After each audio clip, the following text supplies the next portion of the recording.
എന്നാലും എങ്ങനെ ഇത് സാധിക്കുന്നു? കൃത്യം വൈകിട്ട് 5 മണി കഴിയുമ്പോൾ ഈ കോഴിക്കൂട്ടം കൃത്യമായിട്ട് ആ മുറ്റത്ത് വായും പൊളിച്ച് നിൽക്കുന്നുണ്ടാവും.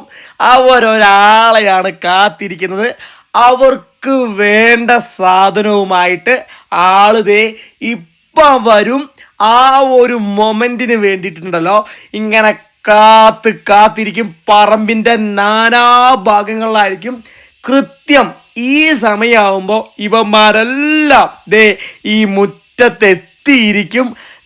അവർക്ക് വേണ്ട സാധനം എത്തിക്കഴിഞ്ഞുതാ.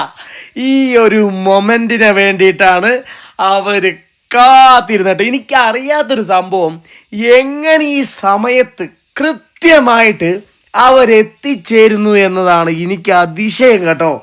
ഭയങ്കരന്മാർ തന്നെ ഈ കോഴികൾ.